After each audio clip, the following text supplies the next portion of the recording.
Perkenalkan, nama saya Ivan Firmansyah. Di sini saya akan menjelaskan tentang fotografer perang yang bernama Robert Capa. Robert Capa adalah seorang fotografer perang legendaris yang mendokumentasikan berbagai konflik besar di abad ke-20. Dengan nama aslinya Endre Erno Friedmanlah, dia lahir di Budapest, Hungaria pada tanggal 22 Oktober 1913 dan kemudian pindah ke Jerman. Tetapi karena kebangkitan Nazi, ia melarikan diri ke Perancis dan kemudian ke Amerika Serikat, dan ia dikenal sebagai salah satu pendiri Magnum Photos dan pelopor foto jurnalistik perang. Perjalanan karir Robert Capa dimulai di Hungaria, lalu pindah ke Berlin untuk belajar jurnalistik. Karena Nazi masih berkuasa, dia pindah ke Paris dan mulai serius menekuni fotografi. Bersama kekasihnya yang bernama Gerda Taro, ia menciptakan nama Robert Capa agar lebih mudah dikenal di dunia fotografi. Saat Perang Saudara Spanyol pada tahun 1936 sampai 1939, Capa mulai dikenal karena fotonya di Perang Saudara Spanyol, termasuk The Falling Soldier. Fotonya seperti ini. Foto seorang tentara yang tertembak saat bertempur. Lalu di Perang Dunia Kedua pada tahun 1939 sampai 1945, ia meliput berbagai medan perang mulai dari Afrika Utara hingga Eropa. Foto-fotonya saat pendaratan pasukan sekutu di pantai Omaha, Normandia yang berjudul The Day tahun 1944 menjadi karya legendaris meskipun banyak filmnya rusak saat diproses di Magnum Photos pada tahun 1947. Setelah perang, Capa ikut mendirikan Magnum Photos, agensi foto dokumenter pertama yang dimiliki oleh para fotografer. Lalu pada tanggal 25 Mei 1954 di Tay Binh, Vietnam, saat meliput perang Indochina di Vietnam untuk majalah Life, Capa menginjak ranjau darat dan meninggal di tempat. Robert Capa dikenal dengan prinsipnya yaitu if your pictures aren't good enough, you're not close enough. Yang artinya jika fotomu tidak cukup bagus, berarti kamu tidak cukup dekat. Prinsip ini mencerminkan keberaniannya dalam meliput perang secara langsung dari garis terdepan. Lalu, salah satu karya masterpiece dari Robert Capa yang berjudul The Day. Saat itu, Capa tiba di pantai bersama tentara Amerika Serikat pada tanggal 6 Juni 1944 dalam gelombang awal serangan di pantai Omaha. Ia menggunakan dua kamera Contax 2 yang dipasangi lensa 50 mm dan beberapa roll film cadangan dan kembali ke Inggris setelah beberapa jam untuk memenuhi tenggat waktu penerbitan majalah Life pada edisi berikutnya. Menurut Capa, ia mengambil sekitar 106 gambar dalam 2 jam selama serangan. Capa kembali dengan film yang belum diproses ke London, di mana seorang anggota staf di Life membuat kesalahan di kamar gelap. Ia menyetel suhu pengering terlalu tinggi dan melelehkan emulsi dalam negatif pada 3 roll lengkap dan lebih dari setengah roll keempat. Hanya 11 bingkai yang berhasil ditemukan. Foto yang masih ada sejak saat itu disebut sebagai Magnificent 11. Selanjutnya tinjauan dari salah satu karyanya Robert Capa yang berjudul The Day. Untuk dalam konteks sejarahnya, foto ini menggambarkan kekacauan dan ketegangan saat sekutu mendarat di Normandia dalam Operasi Overlord. Pendaratan ini menjadi titik balik Perang Dunia yang Kedua yang membantu membebaskan Eropa dari pendudukan Nazi. Lalu untuk komposisinya, Robert Capa menggunakan perspektif rendah hampir sejajar dengan permukaan air yang membuat penonton merasakan langsung ketegangan prajurit yang berenang di bawah hujan peluru. Lalu salah satu ciri khas dari foto ini adalah ketajaman yang kurang atau sedikit blurry dengan tampilan kabur atau buram. Ini bukan karena ketidaksengajaan, melainkan akibat situasi ekstrim di medan perang dan proses pengembangan film yang kurang optimal pada saat itu. Foto The Day ini bukan hanya sekedar dokumentasi sejarah, tetapi juga sebuah karya seni yang menangkap esensi perang yang memperlihatkan kechaosan, ketakutan, dan keberanian dalam suatu frame. Efek blur dan grainy justru menambah kedalaman emosional dan memperkuat narasi visualnya. Terima kasih. Halo guys, perkenalkan nama saya Buna. dan saya akan menjelaskan fotografer mancanegara yang bernama Malcolm Weld Brown. Dari biografi adalah Malcolm Weld Brown lahir pada 17 April tahun 1931 di New York City. Brown adalah lulusan kimia dan ia memulai karir jurnalistiknya ketika ia direkrut selama Perang Korea. Di Korea, ia ditugaskan untuk menulis dengan edisi Pasifik dari surat kabar militer Stars and Stripes.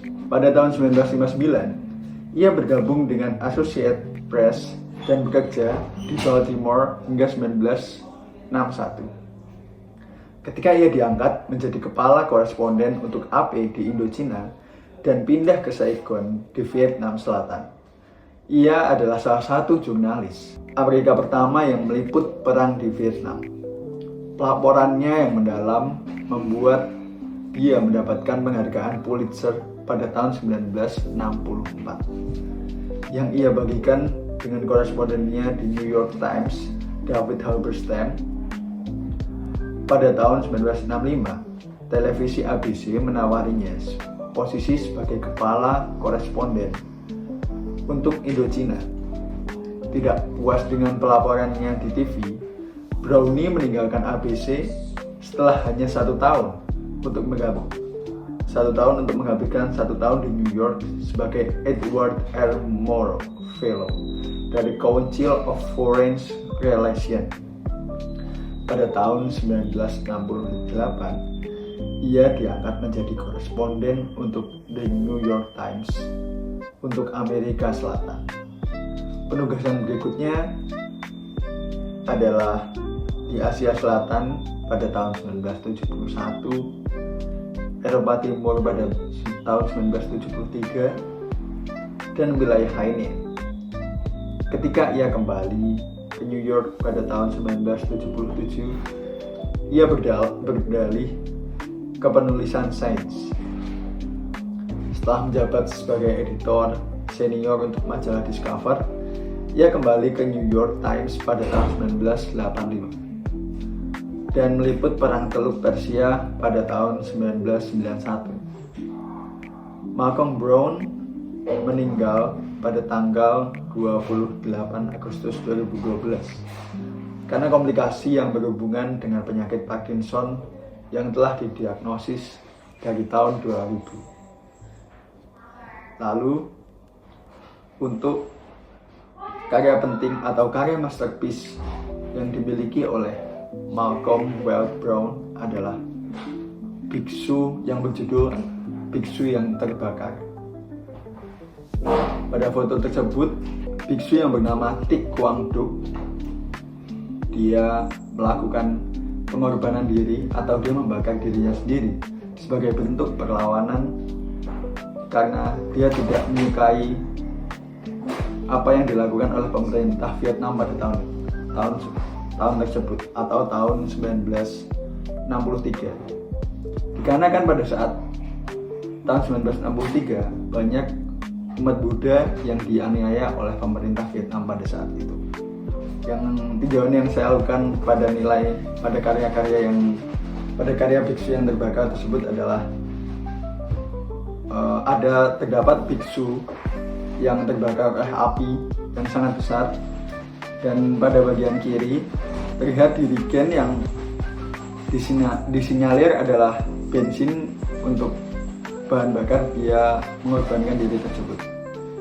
Dan pada background terlihat mobil dengan bak depan yang terbuka dan ada banyak biksu yang juga menyaksikan kejadian tersebut. Dan di bagian belakang para biksu-biksu tersebut terdapat bangunan yang tidak terlalu bisa dianalisis lebih lanjut. Itu adalah bangunan seperti hanya kantor atau bangunan lainnya karena tidak terlalu jelas pada foto yang ditampilkan atau yang dipotret oleh Malcolm tersebut. Dan terdapat ada tiang dan juga genteng-genteng sebagai top dari foto tersebut.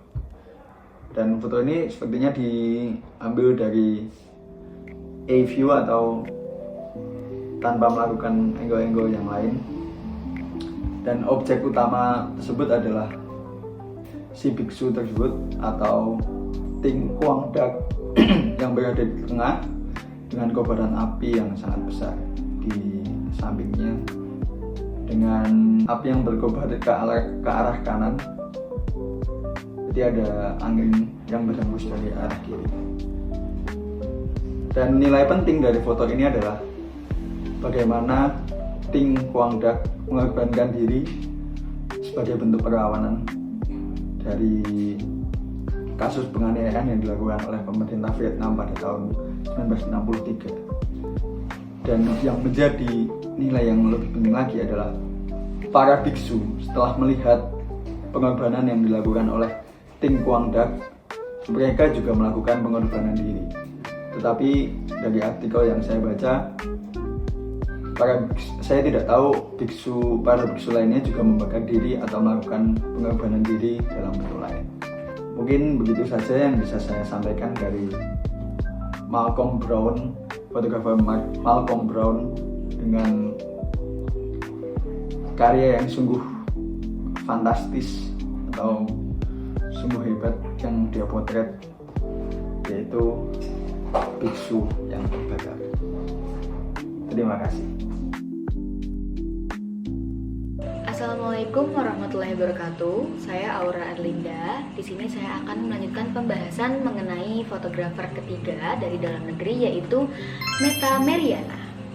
Meta Meriana sendiri adalah seorang fotografer traveling asal Indonesia yang telah menjelajahi berbagai belahan dunia dan meraih pengakuan internasional melalui karya-karyanya yang memukau. Ia juga memiliki kepekaan visual yang luar biasa dan kemampuan untuk menangkap momen-momen yang mengesankan. Meta juga dikenal dengan karyanya yang humanis dan realistis, di mana karya-karyanya tersebut menggambarkan kehidupan sehari-hari masyarakat di berbagai negara. Melihat dari perjalanan karirnya, Meta Meriana dikenal sebagai fotografer traveling yang telah mengunjungi berbagai lokasi anti-mainstream di seluruh dunia. Kemenangannya di Sony World Photography Organization tahun 2022 semakin mengukuhkan namanya di dunia fotografi internasional.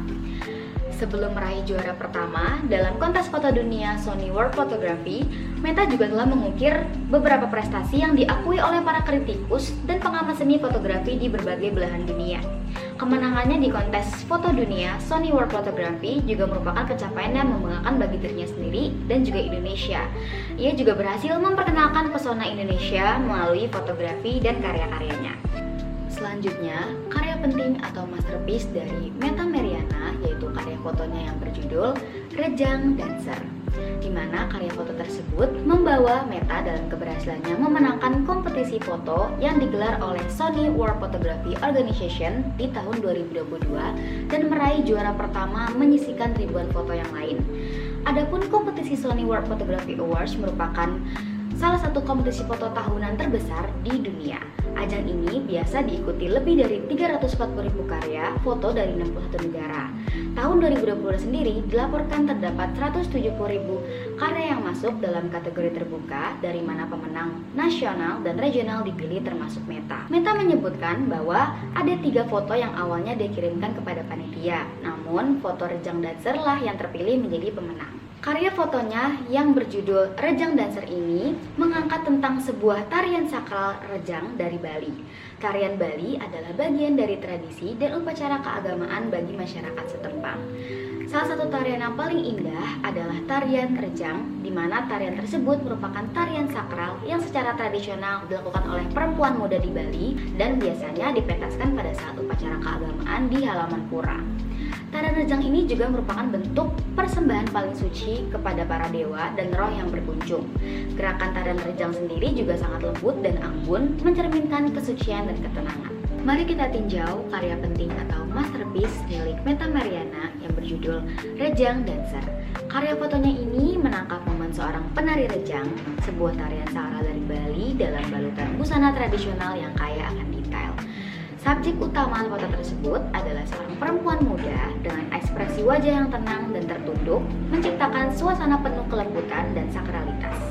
Ia mengenakan hiasan kepala yang tinggi dan rumit, terbuat dari janur yang dihiasi bunga dan dedaunan segar berwarna putih, kuning, dan hijau. Hiasan kepala ini adalah salah satu elemen khas dalam tarian rejang yang biasanya dipersembahkan sebagai bagian dari upacara keagamaan Hindu di Bali. Pakaian penari terdiri dari kain kepala yang berwarna ungu, kain atau baju batik bermotif hitam putih coklat tua yang dipadukan dengan kain berwarna emas dan merah muda. Warna-warna ini memberikan kesan kontras yang kuat namun tetap harmonis dalam bingkai komposisi. Latar belakang foto gelap menciptakan efek dramatis yang mempertegas subjek. Selain itu, ada komposisi dan pencahayaan. Cahaya yang terarah menciptakan dimensi dan kedalaman pada foto. Komposisi foto yang dipilih dengan penari berada di tengah bingkai memberikan kesan kuat dan fokus pada subjek utama. Kedua, ada subjek dan ekspresi. Penari rejang dalam foto ini ditampilkan dengan anggun dan hikmat, mencerminkan esensi dari tarian sakral tersebut. Ekspresi wajah yang tenang dan fokus menambah kesan spiritual dalam foto. Detail busana dan riasan penari yang kaya warna dan tekstur tertangkap dengan jelas menunjukkan keahlian Meta dalam menangkap detail pada foto tersebut. Tidak ada konteks budaya. Foto ini tidak hanya sekedar potret tetapi juga dokumentasi budaya yang kuat, dan foto ini berhasil menyampaikan makna sakral tersebut. Keempat, ada tekstur. Tekstur janur dan bunga pada hiasan kepala terlihat jelas karena pencahayaan yang menunjukkan detailnya.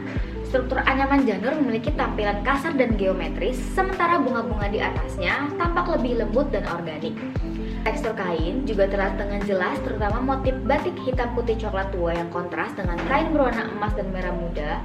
Lipatan kain juga memberikan kesan dimensi dan kedalaman. Kelima, ada teknik fotografi. Teknik fotografi yang Meta gunakan pada karya fotonya ini yaitu low key, di mana teknik ini digunakan untuk menciptakan kontras yang tinggi antara area terang dan gelap. Cahaya hanya mengenai bagian tertentu dari subjek, terutama wajah dan hiasan kepala, sementara latar belakang tetap terjaga gelap, sehingga menambah kesan dramatis dan sakral. Keenam, ada warna. Warna-warna dalam gambar ini sebagian besar bersifat alami dan lembut, yaitu hijau dan kuning dari janur dan bunga, hitam dan putih, serta coklat tua dari kain batik memberikan kesan kontras klasik. Merah muda, ungu, dan emas pada kain ikat di kepala dan pinggang menambah aksen warna hangat yang memperkaya komposisi visual. Latar belakang yang gelap juga membuat warna-warna tersebut lebih menonjol dan menciptakan efek yang dramatis. Ketujuh, ada orientasi gambar. Foto dari Meta ini berbentuk potret, di mana cocok untuk menangkap bentuk tubuh penari secara penuh dan menampilkan hiasan kepala yang tinggi secara utuh. Terakhir, yaitu medium foto. Foto rejang dancer ini adalah fotografi berwarna, tetapi dengan pendekatan yang sangat sinematik dan terkesan low-key. Karya Meta ini memiliki nilai penting dari berbagai aspek. Yang pertama, pelestarian budaya. Foto rejang dancer berkontribusi pada pelestarian budaya Bali dengan mendokumentasikan salah satu tarian sakralnya. Karyanya juga dapat menjadi sarana edukasi bagi generasi muda untuk mengenal dan menghargai warisan budaya mereka. Yang kedua, dari segi ekspresi seni atau artistik. Meta sendiri berhasil menggabungkan teknik fotografi yang baik dengan kepekaan artistik untuk menciptakan karya yang indah dan bermakna. Yang ketiga, dari segi inspirasi. Karyanya dapat menjadi inspirasi bagi para fotografer lain untuk mengeksplorasi tema-tema budaya dan tradisi dalam karya mereka. Selain itu, fotonya Meta dapat menginspirasi lebih banyak orang untuk tertarik dan mempelajari budaya Indonesia. Terakhir atau yang keempat, dokumentasi momen sakral. Fotonya berhasil mendokumentasikan momen sakral yang mungkin tidak semua orang dapat melihatnya, mengabadikan tradisi Bali dalam bentuk visual yang estetis. Secara keseluruhan, Rejang Dancer adalah karya fotografi yang mengesankan, baik dari segi teknis maupun artistik. Karya ini tidak hanya memanjakan mata, tetapi juga memberikan wawasan tentang kekayaan budaya Indonesia. Assalamualaikum warahmatullahi wabarakatuh. Perkenalkan, saya Saidah Nafisa. Pada bagian terakhir video ini, saya akan membahas tokoh fotografer dari dalam negeri yang bernama Armin Hari. Armin Hari adalah seorang aktivis sosial yang bekerja di isu kesetaraan gender, pemberdayaan masyarakat, migrasi manusia, pekerja migran, HIV, lingkungan, transformasi sosial, dan kegiatan advokasi menggunakan media fotografi lebih dari 20 tahun di sejumlah wilayah Indonesia. Karya fotografi Armin Hari pernah dipamerkan di sejumlah pameran di Indonesia, Filipina, Sri Lanka, Bangladesh, Uni Emirat Arab, Belanda, Australia, dan Kroasia. Ia juga bekerja untuk beberapa program dan proyek yang dilaksanakan oleh Indonesian Society for Social Transformation. LSM yang berbasis di Yogyakarta, pendokumentasiannya berbasis fotografi untuk LSM internasional, nasional, dan PBB. Ia juga aktif terlibat dalam beberapa kegiatan pendidikan fotografi di Makassar, Yogyakarta, dan Jakarta. Armin pernah memperoleh beberapa penghargaan fotografi internasional, salah satunya menjadi pemenang pertama Hamdan bin Mohammed bin Rashid Al Maktoum International Photography Award atau yang disingkat HIPA pada tahun 2011-2012. Kegiatan lomba fotografi ini mendapat dukungan penuh pemerintah Dubai dan merupakan inisiatif yang terintegrasi dengan misi strategis Dubai 2015 untuk mengembangkan kebudayaan dan seni di Dubai. Kegiatan yang dilaksanakan ini diadakan secara berkala setiap tahunnya. Dewan juri kegiatan lomba tersebut merupakan orang-orang pilihan di bidang seni dan fotografi internasional. Hasil karya foto para pemenang dipamerkan di Dubai Mall selama 1 minggu dan telah dibukukan dengan judul Love of the Earth yang dicetak dalam bahasa Inggris dan Arab. Penghargaan fotografi pada Lomba HIPA tahun 2011-2012 menjadi karya penting atau masterpiece Armin Hari. Selanjutnya, saya akan meninjau karya foto ini dan mendiskusikan nilai pentingnya. Pada karya Armin Hari dengan kategori Love of the Earth menampilkan subjek seorang petani yang sedang dalam posisi bercocok tanam di atas permukaan tanah yang datar dan kering dengan background pemandangan alam berupa perbukitan. Pada karya ini menggunakan komposisi roll of third, di mana subjek ditempatkan di sepertiga bagian bawah bingkai. Pengambilan sudut pandang rendah atau yang disebut low angle memberikan kesan kekuatan dan dominasi pada subjek. Cahaya yang lembut menciptakan bayangan yang halus sehingga memberikan dimensi pada subjek. Tekstur tanah yang kering memberikan detail visual pada foto. Negatif space yang ada pada foto membuat mata kita terfokus pada subjek serta memberikan kesan lapang dan luas. Nilai penting pada karya ini dapat dilihat melalui subjek manusia yang kecil di tengah landscape alam yang luas, memberikan kesan bahwa manusia adalah bagian dari alam dan kita memiliki hubungan yang erat dengan lingkungan sekitar. Kesederhanaan komposisi dan warna dalam foto ini justru menambah keindahannya. Foto ini membuktikan bahwa keindahan bisa ditemukan dalam hal-hal yang sederhana dan natural. Cukup sekian dari kelompok kami. Terima kasih.